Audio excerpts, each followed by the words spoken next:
Sedangkan apabila kita cabut soket yang ini, maka voltase ini menjadi naik ya, menjadi 5 volt.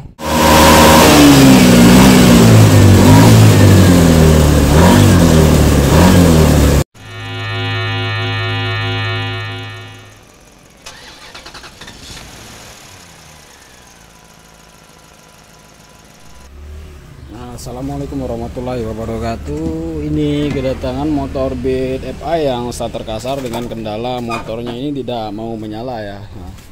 Sempat mogok sekali, sempat dibawa ke bengkel, diganti injektor sama sensor TPS sama full pump, hidup sebentar lalu mogok lagi ya. Untuk pengecekan di sana langsung kita lewati ya. Yang pertama seperti biasa, cek kompresi ada, lalu cek pengapian, dari pengapian di kabel coil pun ada.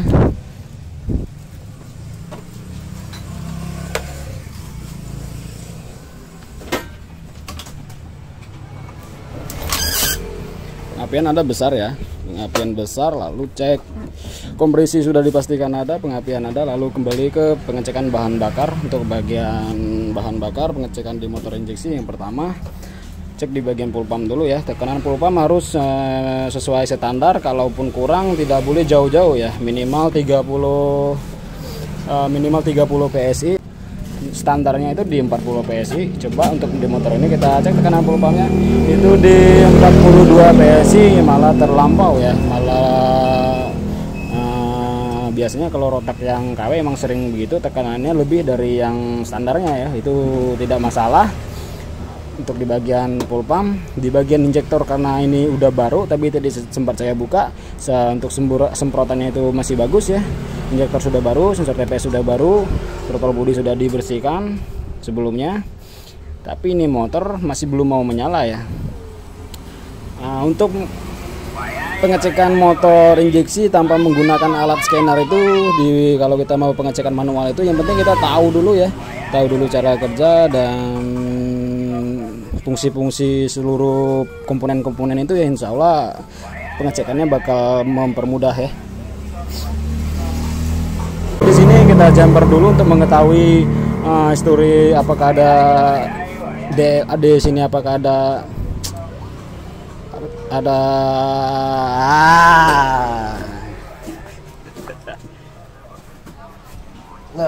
nggak tahu ngomong apa. Di soket DLC kita jumper dulu di bagian kiri ya. Soketnya menghadap ke sini, dan yang paling kiri kabel soket yang atas sama bawah ya dicolok pakai kabel seperti ini untuk mengetahui apakah ada histori kegagalan di kode, apakah di kode mailnya ya.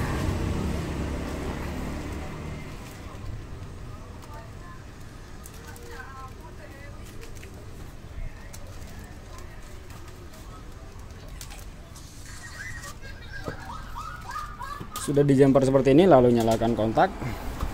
Di sini di speedometer lampu melnya menyala terus ya, manteng terus seperti ini. Itu tandanya di ECU itu tidak menyimpan histori ataupun tidak ada kode-kode kegagalan ya di ECU-nya sendiri. Lalu apa permasalahannya? Lalu saya coba mencabut soket yang ada di ini, yang sering terjadi itu, sensor ini sering error ya. Sensor IoT namanya sering error. Apabila sensor yang ini error, maka motor itu susah menyala pun berebet. Kalau terlalu parah bahkan motornya tidak mau menyala ya. Soketnya sudah saya cabut untuk sementara untuk pengecekannya, apakah motor ini mau menyala tanpa sensor IoT ya. Sensor IoT ini sudah saya cabut. Motornya mau menyala ya, motornya sudah mau menyala. Walaupun di bawah agak berebut, di tengah pun mau digas ya. Oke, motornya bisa menyala tanpa sensor IoT ya. Mungkin ada yang bertanya, kok bisa sensor itu dicabut motornya bisa menyala ya. Di sini saya akan menjelaskan sedikit alasan dan cara kerja, biar di mekanik gondrong itu teman-teman menonton tidak cuma tahu kalau motor ini rusak seperti ini, lakukan seperti ini ya, intinya tidak tahu seperti itu aja ya. Yang jelas bakal dapat juga teori dan fungsi-fungsi dan cara kerja di seluruh part komponen-komponen pada injeksi itu ya.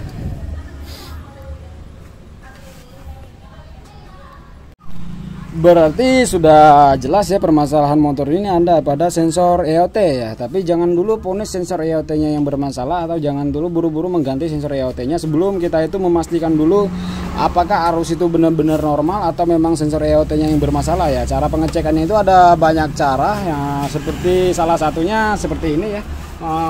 Soket ini kita cabut dulu, soket EOT-nya. Ini sudah saya terputus, rencananya mau tak jumper pakai resistor 1K ya. Nanti saya jelaskan ya kenapa bisa di jumper pakai resistor 1K ya. Untuk soket ini kita cabut, lalu pahami warna kedua kabel ini ya. Warna kedua kabel ini untuk yang hijau leres merah, leres pink ini masa ya. Untuk yang pink leres putih itu positif ya, positif yang keluaran dari ECU.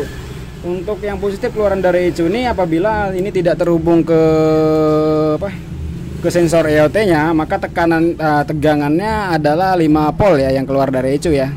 Coba kita ukur pakai multitester apakah benar arusnya tidak bermasalah. Cara pengecekannya seperti ini, colokan arahkan multitester ke pol DC ya, ke 20 volt DC. Arahkan multitester ke 20 volt DC.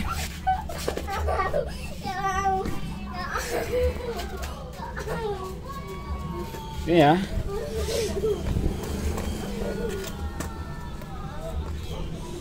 Sudah di 20 volt DC. Nah, lalu kita ukur tegangannya. Untuk yang massa di kabel yang hijau leres merah. Untuk yang positif di pink leres putih ya. Lalu nyalakan kontaknya. Lalu kita nyalakan kontaknya ya. Apakah tegangannya masih di standarnya di 5 volt.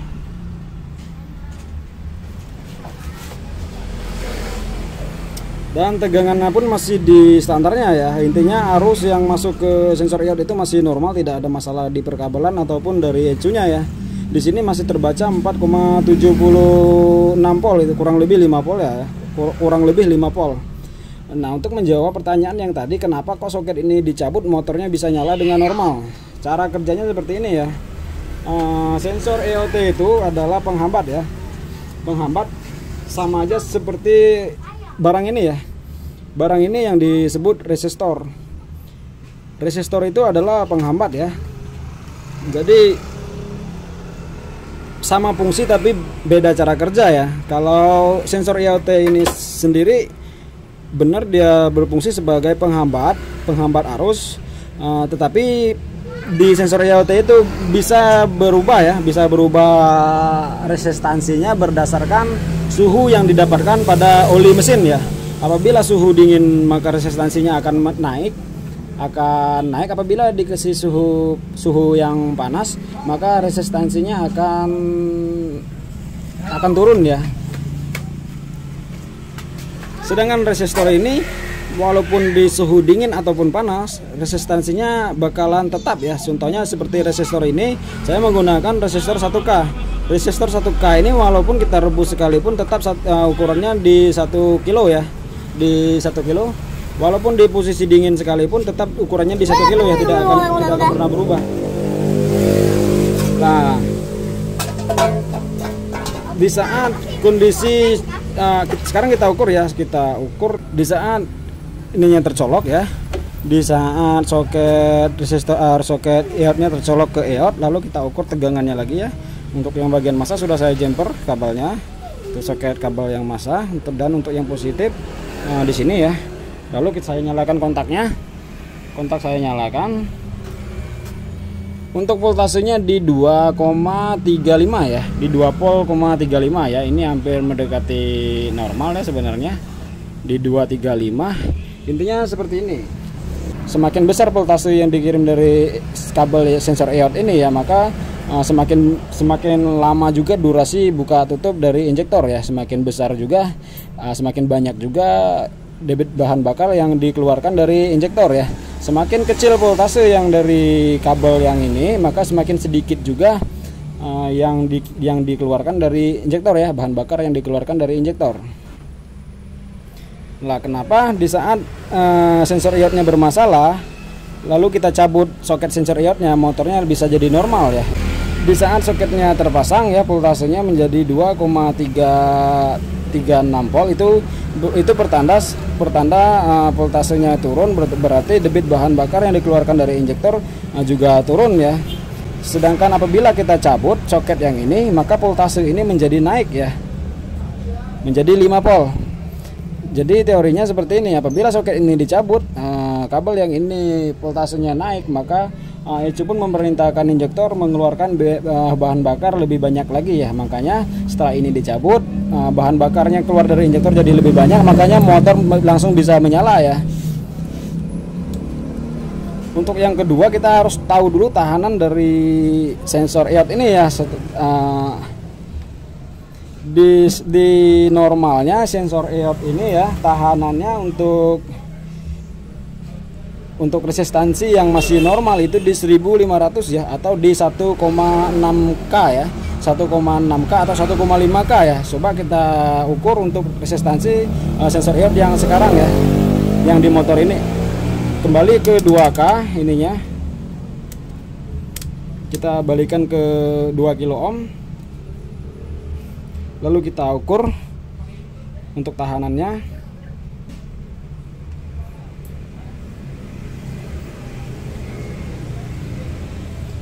Tahanannya sudah menjadi 1K 1,1K ya.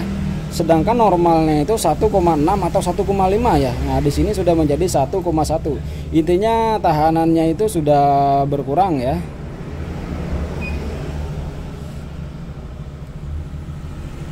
Semakin berkurang tahanan pada sensor iot ini, maka itu tandanya semakin mesin itu semakin panas, maka sensor iot ini tahanannya semakin berkurang ya.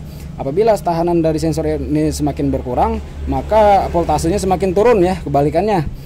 Untuk voltasenya menurun, untuk tahanannya apabila tahanannya itu berkurang ya.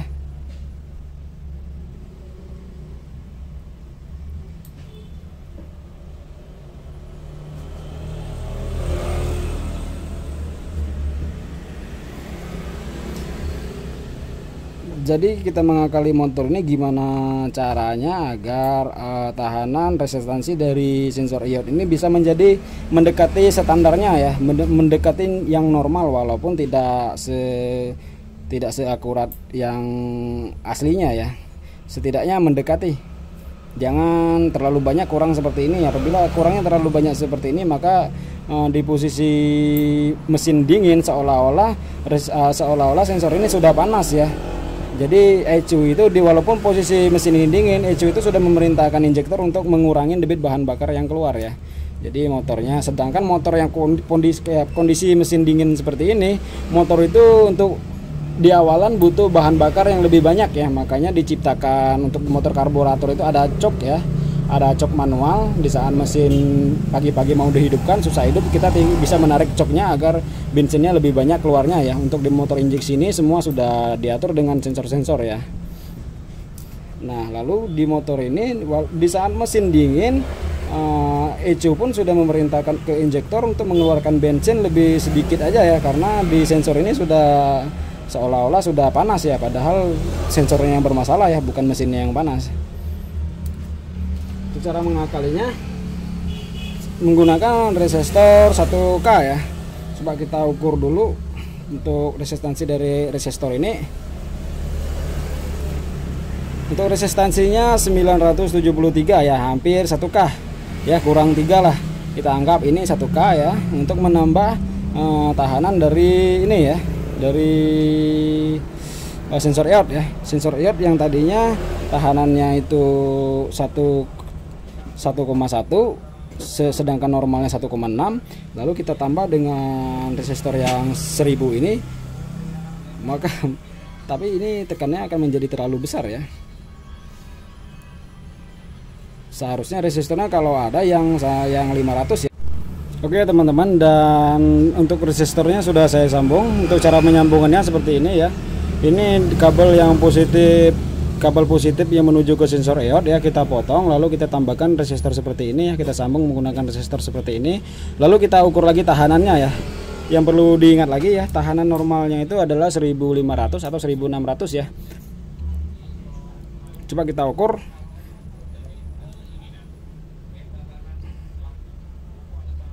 Yang satunya ke massa dan yang satunya untuk posisi multitester masih di 2K ya. Kita ukur sebelum resistor.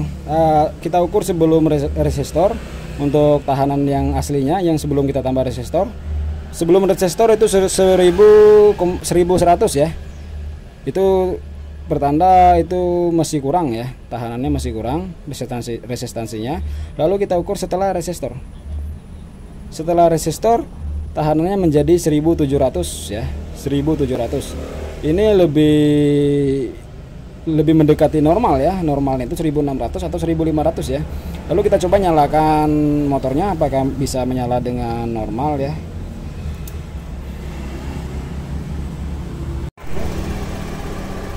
Ngomong. Halo. Jangan lupa like. Ya, like ya. Subscribe. Subscribe ini. Komen. Nah, mantap. Nah, motornya sudah menyala ya. Sudah menyala dan normal ya, tidak ada berebet-berebet. Ya. Tidak ada yang diganti. Cukup dengan resistor 1K ya. Coba kita matikan lagi. Dan resistornya masih terpasang. Coba kita matikan lagi. Nyalakan kembali. Sela ya, karena akinya tidak kuat. Sekali sela nyala, dan nyalanya pun enak ya, tidak berebet. Dari bawah, tengah,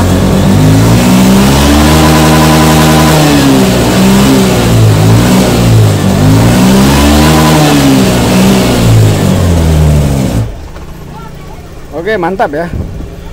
Untuk di bagian resistornya yang bermasalah. Ya nanti Om download ya. Tidak ada yang diganti ya. Cukup menggunakan resistor 1K ya, yang 1000 ohm. Nah, sebenarnya di YouTube itu sudah banyak ya video-video tentang resistor 1K ini ya. Tapi yang berbeda di sini mereka itu cuma mengasih gambaran kalau sensor itu bermasalah, cukup dipasang resistor 1K di kabelnya, lalu motor langsung bisa normal ya. Intinya untuk penjelasan cara kerja dan kenapa bisa dan alasannya itu mereka tidak menjelaskan ya. Makanya di sini saya lebih menjelaskan lebih detail lagi dan lebih jelas lagi supaya teman-teman itu tahu alasannya ya, kenapa dikasih resistor 1K motor bisa normal ya. Intinya seperti itu. Saya ulangi lagi sedikit. Di sensor EOD itu tahanan normalnya resistansinya adalah 1500 sampai 1600 ya. 1500 sampai 1600 pada saat kondisi motor ini masih dingin ya, kondisi motor ini belum menyala. Lalu setelah motor ini menyala dan motor ini sudah menyala, sudah olinya sudah terasa panas dan sensor EOD-nya itu sudah menerima panas dari oli ya, lalu tahanan itu akan berubah. Resistansinya yang tadinya 1500 akan menurun ya. Semakin panas semakin menurun. Yang tadinya 1500 menjadi 1000 ya. Setelah mesin sudah panas, jadi di saat resistansi dari sensor EOD itu sudah menurun ya, maka voltase yang tadi 5 volt sebelum dicolok ke sensor EOD-nya ya, setelah dicolok ke sensor EOD-nya dia menjadi 2,6 volt ya, menjadi 2,6 volt. Nah, di saat tahanan 1500. Tapi apabila tahanannya itu sudah berkurang ya, sudah tidak nyampe 1500 atau tidak nyampe 1600, seolah-olah mesin itu sudah panas, padahal nyatanya sensornya itu yang bermasalah, maka yang di sinyal arus 5 volt yang dikirim yang didapatkan dari sensor EOD itu bakalan menurun juga ya. Yang tadi normalnya 2,6 volt menjadi 2 volt misalkan ya, menjadi 2 volt. Jadi yang diterima dari ECU itu ECU itu menerima arus 2 volt itu seolah-olah bahwa mesin ini sudah panas, maka ECU itu memerintahkan ke injektor bahwa untuk biar injektor ini membukaannya lebih sedikit ya, membuka debit bahan bakar yang dikeluarkan dari injektor ini lebih sedikit, karena dia sudah mendapat informasi bahwa mesin itu sudah panas ya. Padahal nyatanya ini motor belum dihidupkan, tapi hanya karena permasalahannya pada sensor EOT yang bermasalah ya. Jadi efeknya motor ini tidak bisa menyala ya. Sedangkan motor di kondisi dingin itu awal-awal mula mau dihidupkan itu butuh bahan bakar yang lebih banyak ya. Seperti motor karbu disiapkan ada cok manual yang di sini ya. Itu biar mempermudah kita di saat motor dingin, biar menarik coknya, biar bahan bakarnya lebih banyak ya, lebih gampang hidupnya ya. Nah, sedangkan di motor ini apabila sensor EOT-nya bermasalah, maka akan terbalik ya. Akan kebalik di saat motor mesin dingin, tapi malah ECU memerintahkan injektor ini bukaannya lebih sedikit ya. Makanya motor itu tidak mau menyala.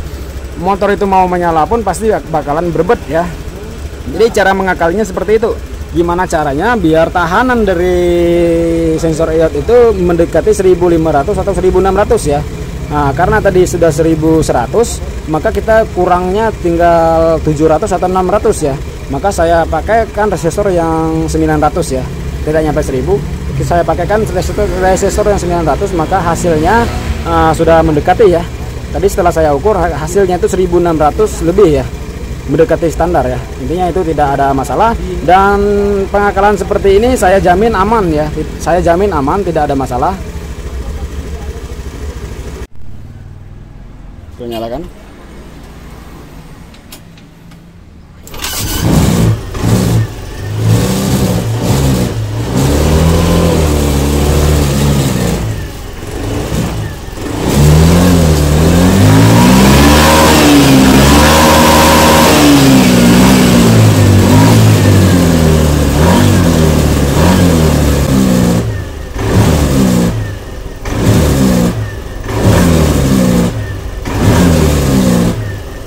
Oke ya, hidupnya gampang, tarikannya pun enak ya. Untuk di gas bawah, tengah sampai ke atas itu normal, tidak ada masalah ya.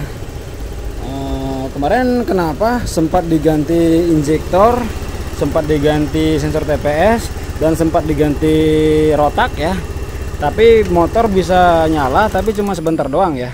Motor bisa nyala sebentar. Kenapa kok bisa begitu? Di sini saya jelaskan sedikit ya. Karena walaupun permasalahannya itu memang sudah dari kemarin, permasalahannya itu ada di sensor EOT ya, tetapi kenapa bisa normal dengan melakukan pergantian injektor, TPS sama rotak dipol pump ya. Alasannya adalah seperti ini. Walaupun sensor EOT itu lemah lah, kita bilang lemah ya. Jadi untuk mengirim sinyal ke ECU itu kurang. Jadi ECU itu menerima informasi bahwa mesin itu sudah panas, lalu dia memerintahkan injektor untuk bukaannya lebih sedikit untuk mengiritkan bahan bakar ya. Tetapi karena injektor baru, intinya dia bisa terbantu dengan injektor baru. Jadi intinya seperti ini, injektor baru ini dibandingkan dengan injektor lama, sedangkan motor ini udah berapa tahun ya, injektornya belum pernah ganti sebelumnya, terus diganti dengan yang baru. Intinya jelas ada perbedaan ya dari debit bahan bakar injektor yang baru sama yang lama. Yang lama tentunya sudah kotor ya, bagian dalam-dalamnya. Nah, sudah tidak sesempurna yang baru ya. Lalu diganti dengan injektor yang baru. Nah, di sini sudah terbantu sedikit, walaupun tadi ECU memerintahkan injektor untuk lebih irit ya. Nah, tetapi di sini sudah bisa terbantu karena injektor baru, dan yang kedua terbantu juga karena rotak baru ya.